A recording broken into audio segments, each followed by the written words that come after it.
À 19 ans, la jeune paysanne qui avait changé le cours d'une guerre n'avançait plus à la tête d'une armée. Elle était désormais enchaînée à un billot de bois à l'intérieur d'une forteresse ennemie, entourée de murs froids et de regards hostiles.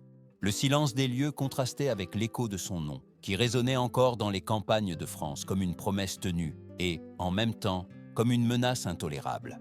Cette jeune femme, qui avait placé une couronne sur la tête d'un roi, était sur le point d'être réduite à un dossier, à un problème qui devait être résolu rapidement et sans témoin gênant.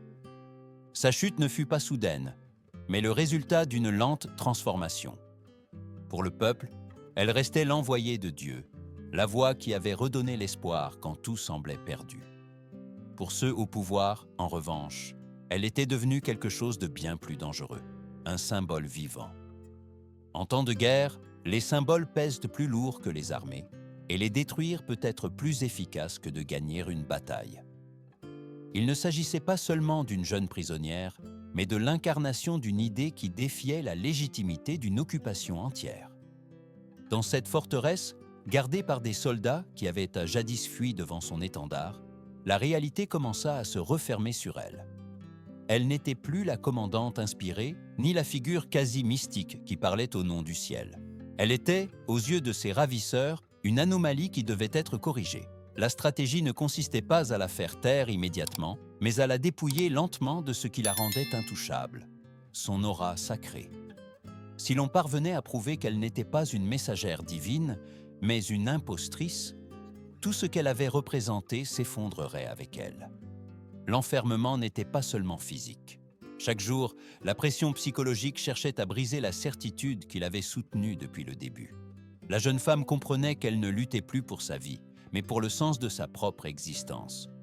Avait-elle réellement été choisie, ou avait-elle été utilisée par des forces qui désiraient maintenant l'effacer du récit? Ce doute, semé avec soin, était l'une des armes les plus efficaces de ses ennemis.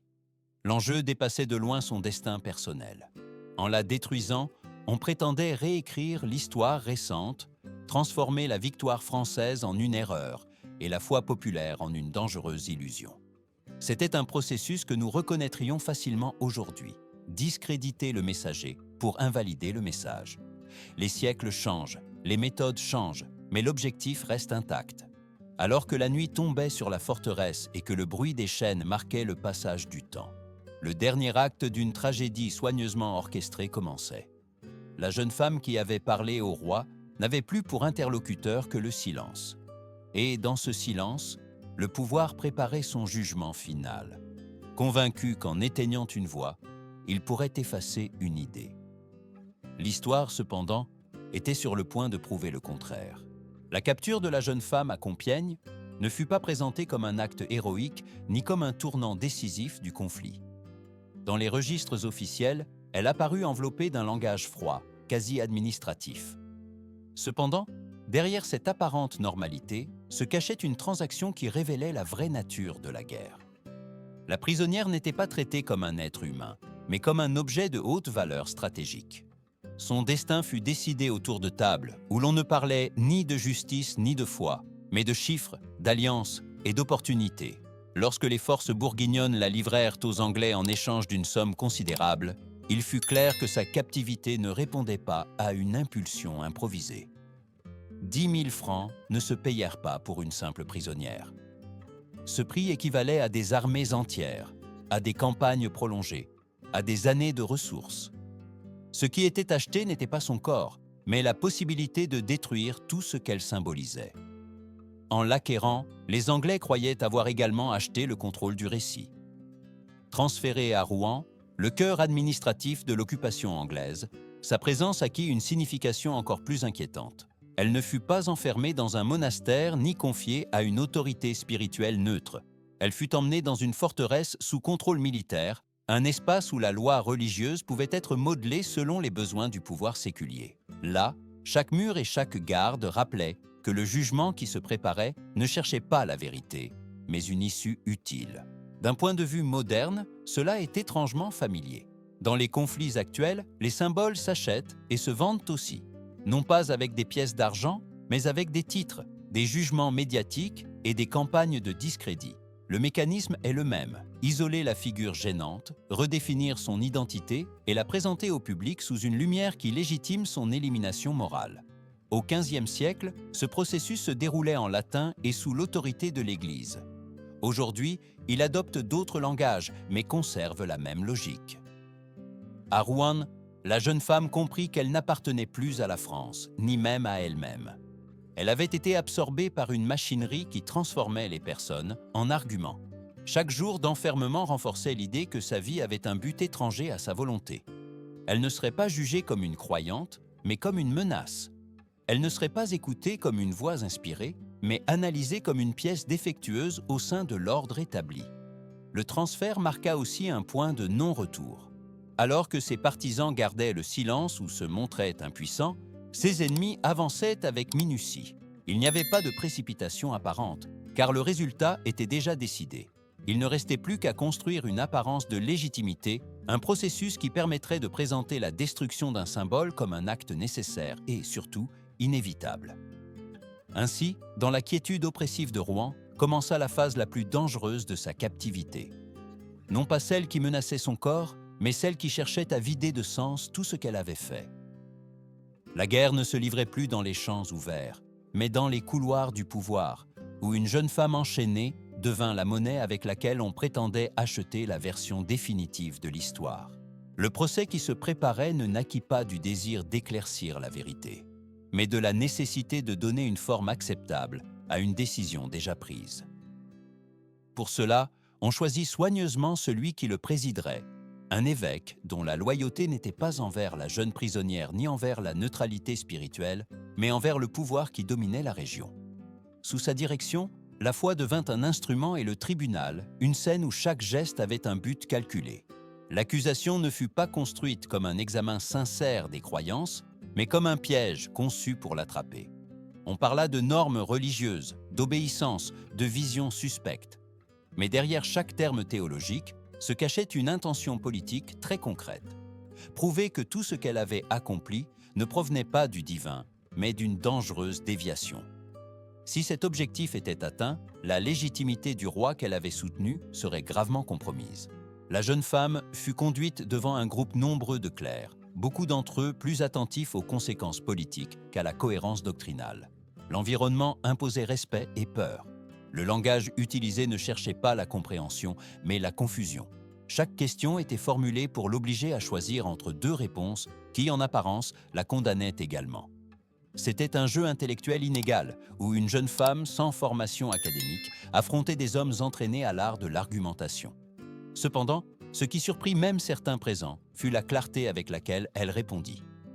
Loin de se montrer désorientée, elle comprenait le danger caché dans chaque mot. Lorsqu'on lui exigea une obéissance absolue à l'autorité ecclésiastique, elle sut distinguer entre la foi et la politique déguisée en foi. Cette lucidité s'avérait gênante. Un symbole destiné à être détruit ne devait pas faire preuve d'intelligence ni d'autonomie. Il devait paraître fragile, erratique, facile à discréditer. À mesure que les sessions avançaient, il devint évident que le processus ne respectait même pas les normes de base de l'institution qui le dirigeait. On lui refusa des conseils, on l'interrogea pendant de longues périodes et elle fut maintenue sous garde militaire. Tout cela créait une atmosphère de pression constante où l'épuisement devenait un outil supplémentaire du tribunal. On ne cherchait pas une confession spontanée, mais une erreur, une contradiction minimale qui justifierait l'issue attendue. D'un regard contemporain, le procès rappelle ces processus où la forme supplante le fond. Audiences publiques, discours solennels, documents officiels, tout était soigneusement arrangé pour donner l'impression de l'égalité. Mais lorsque la sentence précède l'enquête, la justice se transforme en une représentation. Dans cette salle de Rouen, la jeune paysanne n'était pas une accusée de plus, mais le dernier obstacle pour imposer un récit commode.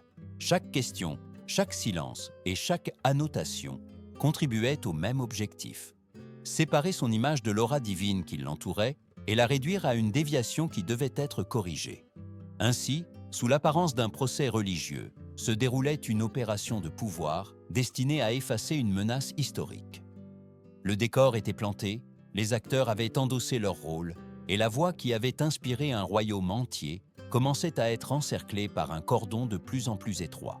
Les sessions d'interrogatoire avancèrent avec une intensité qui ne laissait aucune place au repos. Il ne s'agissait pas seulement de répondre à des questions, mais de survivre à un langage conçu pour désorienter. Chaque phrase prononcée par les juges portait en elle un piège invisible, une manière de la pousser vers une contradiction inévitable. Dans cet espace clos, la parole devint une arme aussi puissante que n'importe quelle chaîne. Un des moments les plus révélateurs survint lorsqu'on lui demanda si elle croyait être en état de grâce de Dieu. La question semblait simple, presque pieuse, mais cachait un paradoxe cruel. Selon la doctrine, aucun être humain ne pouvait affirmer avec certitude un tel état. Dire oui impliquait défier l'Église, dire non, nier l'origine divine de ses visions. La jeune femme comprit immédiatement le danger. Sa réponse ne fut pas une évasion, mais une affirmation de foi humble. Si elle n'était pas en grâce, elle priait Dieu de l'y mettre.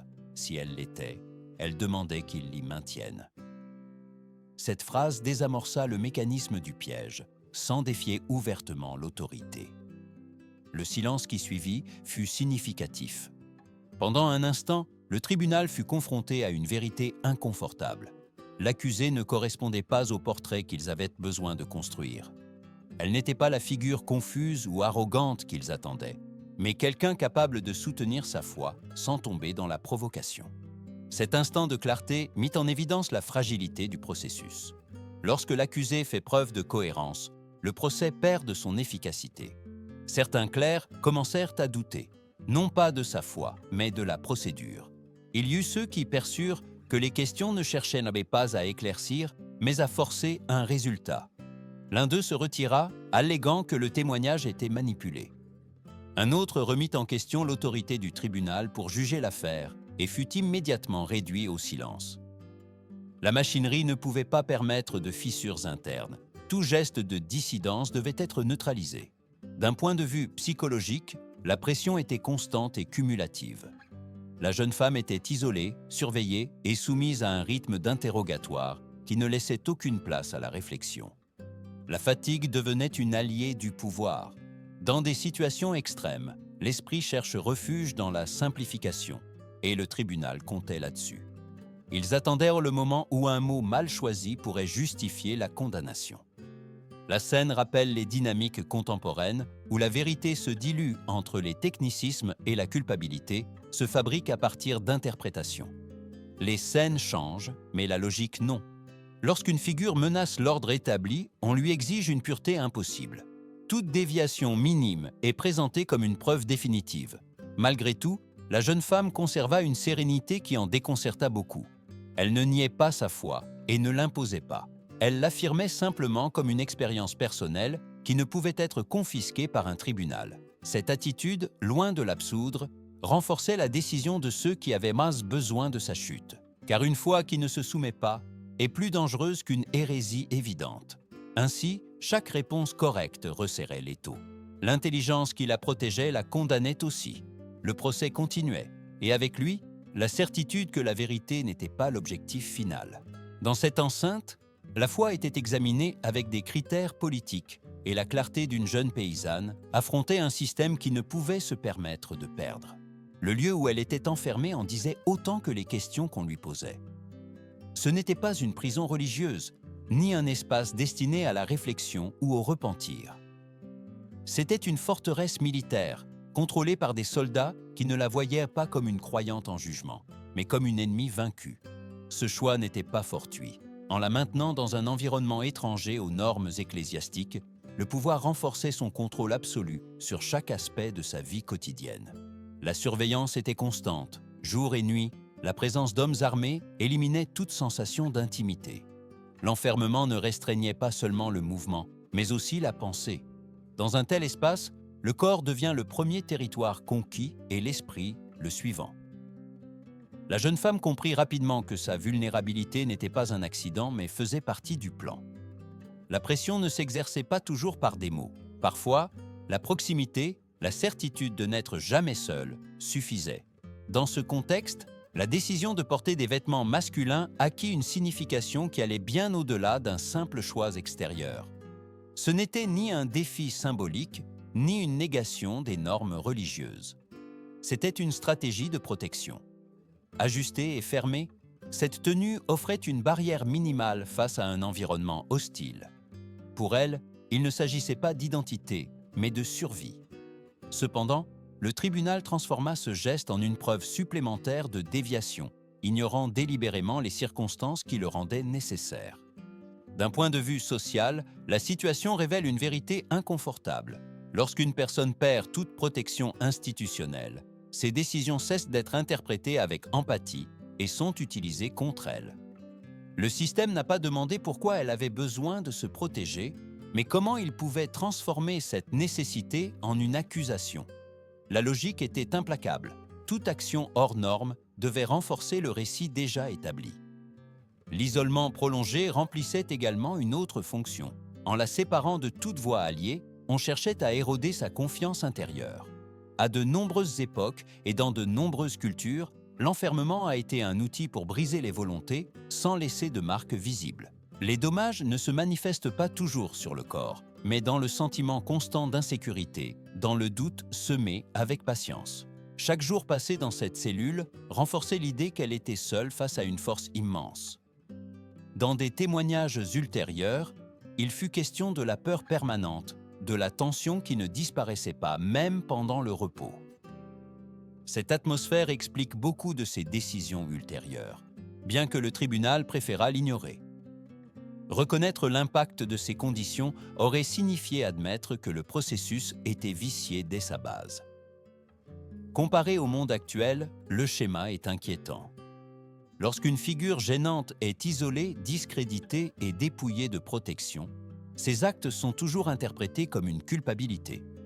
Peu importe l'intention ou le contexte, le récit est déjà écrit et tout doit s'y conformer. Ainsi, dans cette forteresse, l'enfermement devint une sentence anticipée. Il n'était pas nécessaire de hâter la fin. L'usure quotidienne faisait son travail avec une efficacité silencieuse. La jeune femme qui avait marché avec détermination au milieu des armées livrait désormais une bataille invisible où chaque geste d'autoprotection était utilisé comme preuve de sa prétendue faute. Le cercle se refermait et le procès avançait vers une conclusion qui semblait de plus en plus inévitable. Au fil des semaines, le processus révéla des failles que même le langage solennel du tribunal ne pouvait dissimuler. Les irrégularités n'étaient pas des détails mineurs, mais les signes d'un procès qui s'éloignait de toute notion authentique de justice. La jeune femme avait été interrogée pendant longtemps avant de connaître formellement les accusations. Elle n'avait bénéficié d'aucun conseil pour l'orienter, ni d'un espace pour préparer sa défense. Chaque norme ignorée renforçait une vérité inconfortable. Le résultat importait plus que le chemin. Le lieu même du procès constituait une infraction évidente. Il ne se tenait pas dans la diocèse qui lui correspondait, mais dans une ville contrôlée par ceux qui désiraient sa condamnation. Ce déplacement n'était pas innocent. En l'éloignant de son territoire, on affaiblissait les voix qui auraient pu remettre en question la procédure. Le tribunal s'entoura d'un environnement favorable, où l'autorité n'était pas discutée et la dissidence était rapidement punie. Avec le temps, des soupçons encore plus profonds commencèrent à émerger. Des fragments du registre des sessions semblaient adaptés pour présenter ces paroles sous une lumière plus compromettante. Il ne s'agissait pas d'une falsification grossière, mais de nuances subtiles, omissions, reformulations, changements minimaux qui altéraient le sens original. Dans un procès où chaque phrase comptait, ces ajustements pouvaient faire la différence entre le doute et la condamnation.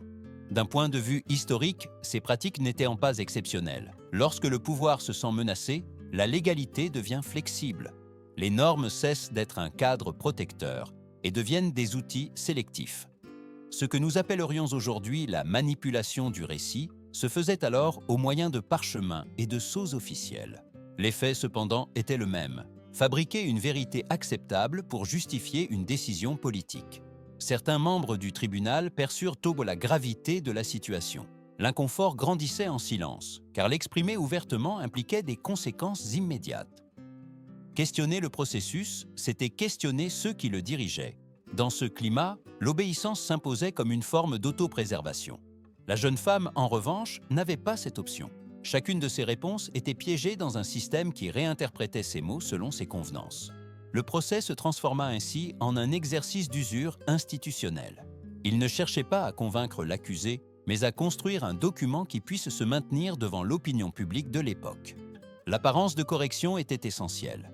Sous cette façade, on légitimait un acte qui, autrement, aurait été vu comme une simple élimination d'un ennemi gênant. Vu du présent, le parallèle est inquiétant. Encore aujourd'hui, les procédures peuvent être utilisées pour donner une forme légale à des décisions préalablement prises. Les codes et les scénarios changent. Mais la tentation d'utiliser la loi comme un voile persiste. Dans ce tribunal, la jeune femme n'affrontait pas seulement ses juges, mais un système décidé à convertir l'injustice en norme. Alors que le processus avançait, il devint de plus en plus clair que la condamnation ne dépendrait pas de preuves concluantes, mais de la nécessité de clore l'affaire. Le temps jouait contre elle, et chaque jour d'interrogatoire renforçait le récit que l'on voulait imposer. Ainsi, entre documents manipulés et silences forcés, le procès approchait de son dénouement, enveloppé d'une légalité qui avait déjà perdu son âme. Le moment de la rupture n'est pas venu avec des cris ni des menaces explicites. Il est venu avec la fatigue. Des mois d'enfermement, d'interrogatoires répétés et d'une surveillance constante avaient érodé sa résistance d'une manière silencieuse mais profonde. La jeune femme n'était pas face à un choix abstrait entre la vérité et le mensonge. Elle était face à une frontière humaine, cette ligne invisible où la peur et la solitude pèsent plus lourd que toute conviction. Dans cet état, même la foi la plus ferme peut vaciller. Quand on la conduisit devant le tribunal et qu'on lui montra le document qu'elle devait signer, la scène fut soigneusement calculée. On n'en appela pas à la raison, mais à l'urgence. La promesse n'était pas la liberté, mais une pause, un ajournement de la fin qui semblait imminente. Pour quelqu'un d'affaibli et d'isolé, cette pause pouvait être ressentie comme un acte de miséricorde. En réalité, c'était un piège de plus, enveloppé d'un langage qui simulait la compassion. Le texte exigeait une renonciation publique à ce qu'elle avait soutenu pendant des années. Il n'entrait pas dans les détails et ne permettait aucune nuance. Il transformait une expérience spirituelle complexe en une confession simple et commode. Signer signifiait admettre qu'elle avait trompé le peuple, que son rôle dans l'histoire récente avait été une illusion. À cet instant, la jeune femme fut confrontée à une décision impossible: préserver sa vie au détriment de son récit ou maintenir le récit au détriment de sa vie. D'un point de vue psychologique, ce type de situation révèle un mécanisme connu. Lorsque la personne perçoit une menace immédiate et manque de soutien, l'esprit cherche à réduire le dommage perçu. La signature ne fut pas une trahison calculée, mais une réaction humaine face à une pression extrême. Le tribunal le savait. Il comptait sur ce moment de fragilité pour obtenir ce qu'il n'avait pas réussi à obtenir par des arguments. Après la signature, la sentence fut transformée. On ne parla plus de la fin immédiate, mais d'un enfermement indéfini. On lui ordonna d'adopter les vêtements que le tribunal jugeait appropriés, comme symbole visible de sa soumission. Cette apparente concession fut présentée comme une preuve de la justice du processus. Le système se montrait magnanime, comme s'il avait offert une seconde chance. Cependant, le calme qui suivit fut bref. Dans la solitude de sa cellule, loin de la pression directe, la jeune femme commença à comprendre le poids réel de ce qu'elle avait accepté. Non seulement elle avait apposé son nom sur un document, mais elle avait permis à d'autres de définir le sens de sa vie. La voix intérieure qui l'avait guidée depuis le début ne disparut pas. Au contraire, elle devint plus insistante, lui rappelant que la vérité niée pour survivre continue de réclamer sa place. Cet épisode révèle une contradiction profonde du pouvoir. Il a besoin de la soumission publique, mais craint la conviction privée. Bien qu'il ait obtenu une confession, il n'avait pas réussi à briser entièrement ce qui la rendait dangereuse. La pause accordée n'était pas la fin, mais un interlude. La machinerie ne s'arrêterait pas avant de s'assurer que le symbole était définitivement neutralisé. Ainsi, ce qui fut présenté comme un acte de clémence devint le prélude d'un dénouement déjà décidé. La signature ne clôtura pas l'affaire, elle la reconfigura. Et dans ce bref intervalle, entre la renonciation forcée et la conscience retrouvée, se forgea le dernier acte d'une tragédie où la faiblesse humaine fut utilisée comme preuve définitive. Le retour à la tenue masculine fut interprété par le tribunal comme une confirmation définitive de sa culpabilité. Les circonstances ni les raisons pratiques qui l'avaient conduite à cette décision ne furent prises en compte. Ce qui importait n'était pas le contexte, mais l'étiquette. En la présentant comme une rechute, le processus acquérait une apparence de cohérence juridique. Selon cette logique, elle n'était plus une accusée en doute, mais quelqu'un qui avait rompu une promesse et, par conséquent, avait scellé son propre destin. Cependant, les témoignages ultérieurs révéleraient une réalité beaucoup plus complexe. Il fut question de vêtements disparus, de décisions forcées par le manque d'alternatives. En captivité, le choix n'existe pas toujours. Parfois, ce qui semble une décision volontaire est simplement la seule option disponible. Le tribunal, conscient de cela ou non, choisit d'ignorer toute explication qui pourrait affaiblir le récit construit avec tant de soin. D'un point de vue légal, la figure de la récidive s'avérait commode. Elle permettait de clore l'affaire sans nécessiter de nouveaux débats ni d'interrogatoires prolongés. La norme établissait qu'il n'y avait pas de place pour une seconde chance. Ainsi, une interprétation rigide de la loi devint l'outil final pour justifier l'inévitable. La sentence ne se présentait plus comme un choix humain, mais comme la conséquence automatique d'un règlement. En termes symboliques, ce moment fut crucial. Le pouvoir avait besoin de démontrer que même après une soumission apparente, la jeune femme restait incapable de s'intégrer à l'ordre imposé. Il ne s'agissait pas seulement de punir une action concrète, mais de réaffirmer que son existence même représentait une anomalie. La tenue, transformée en symbole, remplissait parfaitement cet objectif. La scène expose également un paradoxe persistant dans l'histoire. Les systèmes d'autorité exigent souvent des signes visibles d'obéissance, mais se méfient de ceux qui les respectent sans renoncer à leurs convictions intérieures. La jeune femme avait accepté une imposition externe, mais n'avait pas abandonné son sens de la vérité. Cette différence, invisible pour la loi, était intolérable pour le pouvoir. Comparé aux situations modernes, le mécanisme est familier. Lorsqu'une figure gênante ne peut être discréditée complètement, on recourt à des technicismes, à des manquements formels qui permettent de clore le débat. Peu importe l'intention ni le contexte, il suffit de démontrer qu'une norme a été violée pour légitimer la sanction maximale. Ainsi, dans cet espace réduit, entouré à nouveau par des juges et des gardiens, le dernier tronçon du processus fut scellé.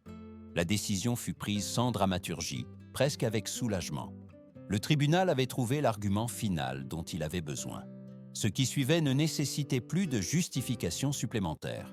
L'histoire avait été dirigée vers un dénouement qui, pour ceux qui l'avaient replanifié, semblait finalement sûr. La dernière matinée ne commença pas avec solennité, mais avec un calme inquiétant. Après des mois d'enfermement et de décisions prises loin d'elle, le dénouement se présenta comme une formalité de plus dans un ordre déjà établi.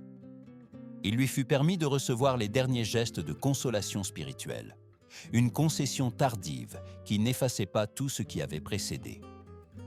Cela n'était pas une reconnaissance de justice, mais une formalité qui cherchait à clore le chapitre avec une apparence de droiture. Quand elle fut conduite au lieu où la sentence serait exécutée, l'espace était rempli de regards. Certains chargés de curiosité, d'autres de peur, et quelques-uns de compassion silencieuse. Il n'était pas nécessaire de décrire ce qui allait se passer ensuite. Le poids du moment, la conscience collective que l'on était témoin de quelque chose qui transcendait une personne, suffisait. Ce n'était pas seulement la fin d'une jeune vie, mais l'apogée d'un conflit entre le pouvoir et le symbole. Dans ces derniers instants, la jeune femme ne parla ni de politique ni de roi. Ses paroles s'accrochèrent à l'essentiel, à ce qui avait soutenu son chemin depuis le début. Pour ceux qui observaient, cette fidélité finale se révéla perturbante.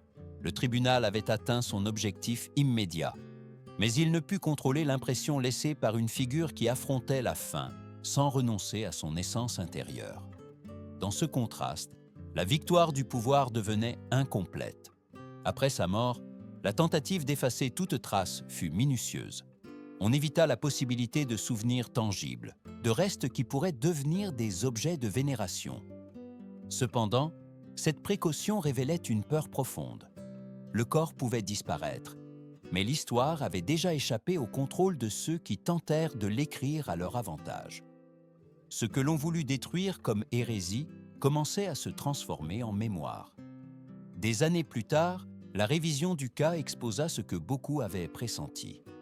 Témoignages, documents et voix réduites au silence furent mis en lumière, montrant un processus marqué par des intérêts étrangers à la vérité. La condamnation fut annulée et la figure qui avait été présentée comme une déviation fut reconnue comme un exemple. L'ironie était inévitable, le même système qui l'avait détruite eut besoin, avec le temps, de la réhabiliter. Au XXe siècle, son nom fut élevé au rang de sainteté, consolidant un tournant historique que personne dans ce tribunal n'aurait pu prévoir. La jeune paysanne devint patronne, symbole national, référence morale. Ce que l'on tenta d'éradiquer finit par être renforcé par l'injustice subie.